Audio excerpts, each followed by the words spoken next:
Magic is what happens when you find balance between method and madness, science and art.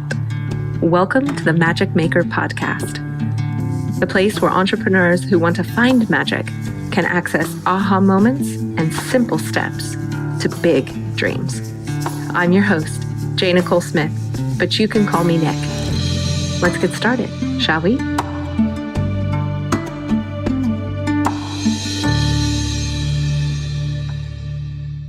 Welcome to Season 2 of the Magic Maker Podcast. If you're listening to this podcast as it goes live, it's February, which is a perfect time for a transition, a new season, a fresh start. I always like to think of February as the real beginning of the year because it just seems like every year January gets a bit lost. But for most entrepreneurs, this time of year is like a free pass to catch up on all the stuff that fell by the wayside during the busy holiday season. I really find that this time of year is really exhilarating because it feels like there's finally all this time and space to do the bigger picture thinking. But no matter what time of year you're listening, I really think it's always important to take time to rise up out of the daily grind of your business and to think about this big picture stuff. Sometimes we need permission or even a little bit of accountability to do that. So consider this your official hall pass to jump out of class and wander around for a little while in your imagination and your higher level brain. You know, the one that isn't being utilized when you're just putting out fires all the time. That one. I am really excited to kick this season off with some foundational ideas about what it means to be an entrepreneur. I believe that the concepts I'm going to introduce you to today are profoundly helpful to achieve one of the most valuable gifts I aim to give the entrepreneurs I work with, and that is clarity. A more simple, clear lens through which to view all the moving parts and complicated thought patterns of entrepreneuring. Today, I'm going to introduce you to the forces that I believe are working for or against our success, so that you can begin to wrap your head around navigating them in a more purposeful way. In my experience, this is not only the path to better results, like more money and more productivity, which I know all of us are interested in, but it also reduces stress and increases joy and that mythic state of flow. Basically, I think these laws are the answer to shift from looking at one piece of your business at a time to mastering the skill of entrepreneuring, the very complex and challenging art of doing it all at once, but with more grace, ease, and efficacy. This episode is kicking off a season that is going to be full to the brim with some very practical, actionable concepts that I really hope will help break down some of the marketing myths, eliminate some fear, and give you some super simple steps to help build your brand and make the most of your unlimited potential. Now, if you're listening in your car or on a dog walk or while you're working out, make sure you do circle back for this episode and visit the show notes. This is episode 11, and you're going to find those on jnicolesmith.com/podcast, because we do have a wonderful free resource there to help you actually use these concepts I'm introducing you today. And trust me, your head will be going crazy at the end. So you're really going to want to have that to help you channel all of this energy to create some great action for your business.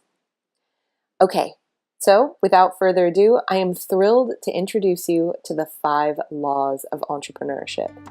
Let's make some magic, shall we?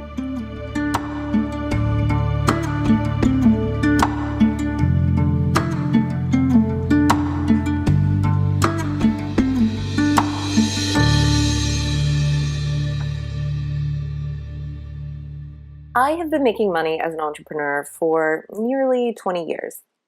One of my earliest side hustles included making greeting cards and creating this sort of customized packaging for luxury lotions and soaps with my photography of the local area, which I sold through a gift shop in the tourist town where I lived during college.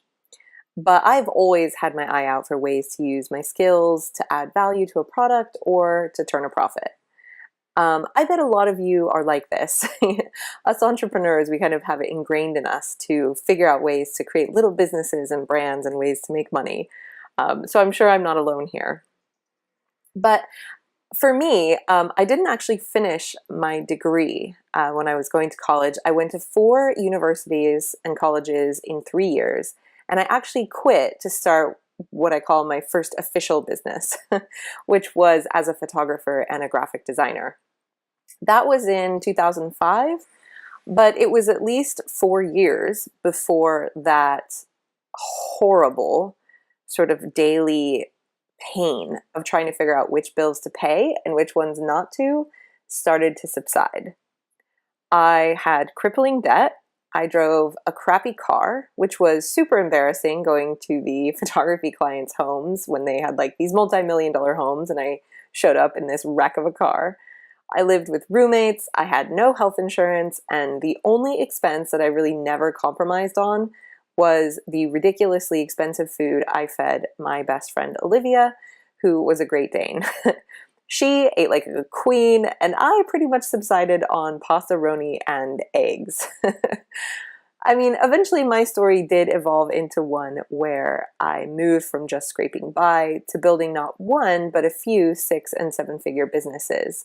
I definitely was able to upgrade my lifestyle in just about every way possible, including the car.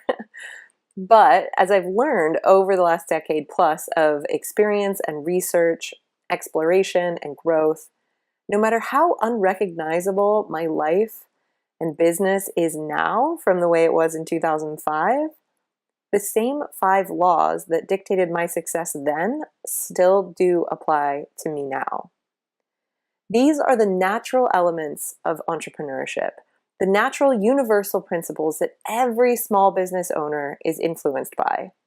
You don't get to opt in or opt out of these laws. I mean, you can try and ignore them, but they're as formidable as the laws of physics, so their consequences are pretty much as unavoidable as something like gravity. I have spent my entire career as an entrepreneur. My years earning a master's in marketing, the weeks I spent writing and researching my books, and the 10,000 plus hours I've spent engaged in deep conversations with entrepreneurs about their own struggles and victories, trying to define and sort of outline the shapes of these laws. I knew they were there, but I've been trying to put them into words. And I believe I've finally been able to find their edges so that we can name and explain them. And today I'd like to share them with you.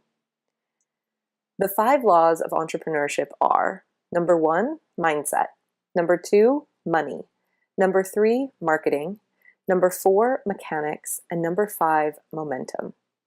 In future episodes, I'm going to go into a lot more detail about a lot more aspects of each of these laws, but for now, I just wanted to sort of get you acquainted with them because they're sort of, like it or not, the masters of our success. So the first law is mindset. It does seem to surprise people when I talk about these laws that mindset is the first law over money. Because when you're an entrepreneur, money often feels like the number one sort of overlord of our success and happiness. And it is certainly the reason any business exists. But in reality, it's less impactful than your ability to show up as a confident leader of your business and your day. Equally, your mindset will have a great deal to do with how much money you earn and spend. So it is, in fact, the number one law. I began this Magic Maker podcast with 9 episodes very heavy in mindset, focusing on ideas around self-love and scarcity, and that was for a very purposeful reason.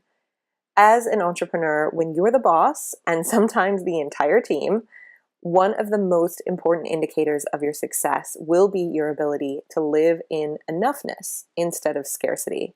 And Brené Brown famously describes this state as wholeheartedness. And if you're not familiar with Brené Brown, I highly recommend checking out The Gifts of Imperfection and Daring Greatly. They're fantastic resources. But all of this does sound a bit fluffy in the context of business, right? But I promise you, your success as a business owner, a boss, a producer of products or services, and a handler of conflict and chaos, most especially an earner of money, will be dictated by your ability to stay out of that not enough time, not enough money, I'm not enough zone, at least most of the time. This is priority number one. Okay, so moving on to our second law, money. This is sort of the big shiny elephant in the room, right? Money. It's very connected to the first law, mindset. The way we think about, manage, invest, and earn money is obviously essential to our success as entrepreneurs. It's also quite essential to our success as adults in general. But when it comes to money, most of us have to overcome deeply ingrained beliefs and habits in order to be logical and not so emotional about earning, spending, and saving money. Businesses only exist for one reason, and that is to earn revenue. This fact is cold and hard, but that's why I help people build brands instead of just businesses, because brands are businesses with the added topper of a bit more humanity. Specifically, I talk about building brands that matter, which I believe have personalities. They want to do good, they want to make a difference, they want to have a bit of fun, and generally engage in the world as and with people instead of simply as money-making machines. But regardless of whether you're building a plain old business or a beautiful brand that matters, at the heart of it, one of your core capabilities has got to be earning more revenue. This seems to be the law that most people fear the most, but don't worry. In this season, we're going to explore some really simple, pain-free ways to begin to strengthen this law. The first place to start, though, is to explore your feelings about money and try to get more clear on the areas where you have good habits and a healthy mindset, and the areas where you can see the most room for improvement. In my own personal journey with money, I've really worked in the last couple of years to try and change some areas where I have felt real shame and embarrassment into areas of empowerment. And that's a really nice way to think about it as well. Like, what are the feelings that you want to feel when it comes to looking at and talking about the money in your life and business? Okay, so we're on to our third law, marketing. Now, this law is another one that seems to be very unpopular, poor marketing. Most of the entrepreneurs I meet either try and avoid marketing altogether, or they actively really dislike or fear it. Now, one point I want to make early is that everything, and I mean everything, that leads to revenue in your business is marketing. So if you're someone who says you hate marketing and wonder why you're not making more money, you can bet the two are connected. But marketing does not have to be painful, complicated, sleazy, or manipulative. In fact, the best, most effective marketing is none of these things. Marketing is simply turning conversations into action. That's my definition. Turning communications into conversions. Marketing is all about helping your clients and encouraging them to change their behavior. Essentially, we're talking about getting someone from not knowing you exist to becoming someone who buys from you. And better yet, tells all their friends how great you are. At its core, marketing is simply about showing up as the solution to people's problems and the answer to their desires. Marketing is about truly understanding the people you serve and what motivates them, and then just showing up as someone who's easy for them to say yes to. Sure, there are lots of strategies and tactics that we can go into that, fit into this whole marketing process, but just remember, for entrepreneurs, the best marketing is simply a very sincere set of conversations. One of my favorite things to do in my business is to help break marketing down into something less scary. And certainly you'll find lots of resources for that over on jnicholesmith.com, because that's a really important part of what I help to do for entrepreneurs. It really does not need to be terrifying. But marketing, a bit like money, is something you are going to have to look at and try and reframe for yourself as interesting, dare I say it, fun, if you're ever going to find the ease you're looking for as you grow your business. This is one of the reasons I believe in building brands, because I think it's one of the ways that can make marketing your business more fun. Okay, we're on to our fourth law, mechanics. Entrepreneurs seem to love this law because for most of us, it's all about doing the thing we set out to do in the first place. Make the product, deliver the service, serve the customer. Generally, this law is all about getting shit done. And most of us really gravitate towards it because it feels easier. right? It doesn't require the mental or emotional work of the first three laws, and it's a place where simply being busy can feel like progress. However, it's also clearly an essential part of running a business, right? You need to be able to make stuff and sell stuff and get it out the door. But the key is not to ignore the other four laws and focus on this one exclusively, which seems to be the default behavior for most entrepreneurs. We put our head down and grind it out, feeling like surely the more tasks we tick off and the more we obsess over the quality of our product, the more success we deserve. But unfortunately, this is not true. And this law also has huge opportunities for increasing efficiency by delegating and automating. These become really important parts of the conversation around mechanics, which does usually back up to mindset as we start to face the realities of learning to let go and ask for help, heal our perfectionism, and manage our feelings of not enough time and not enough money that deter us from building our teams or hiring help or investing in the ways we need to invest to make our businesses more efficient. Which leads me to momentum, the fifth law. Momentum is the law that sort of sums up the other four, because it's basically our ability to consistently show up. Many of us spend a lot of time looking for shortcuts and hacks towards our vision of success and freedom, but the reality is you have got to put in the hours. This can be a real challenge many days when we're riding the emotional roller coaster of entrepreneurship. Without fully understanding the other four laws and investing in ourselves with habits like planning, reviewing the data in our marketing, regularly doing the deeper work to fuel a healthy mindset. Yes, unfortunately, the mindset work is never done. It just keeps changing. We can find ourselves in this jerky, depressing, stop-start mentality that never really allows our efforts to build upon themselves. This leads us to frustration and burnout and feeling like we're spending too much time and too much money and not getting enough out of it. So one of the real secrets of momentum is to focus on momentum as the goal rather than just individual results. We'll dive more into how to do that as this season moves forward. Okay, take a deep breath, wiggle your shoulders. Shake it off. I know that's a lot for today, but I was really excited to introduce you to these laws, and I cannot wait to dive further into them. I know you've probably got lots of thoughts and questions swirling around after, going through each of these laws, so I have two simple actions for you. The first one is to make sure you visit the show notes on jnicholesmith.com/podcast, because you will find a super helpful resource there to help you identify exactly where you're at now within these 5 laws and to give you some super handy next steps towards growth. So make sure you go grab that.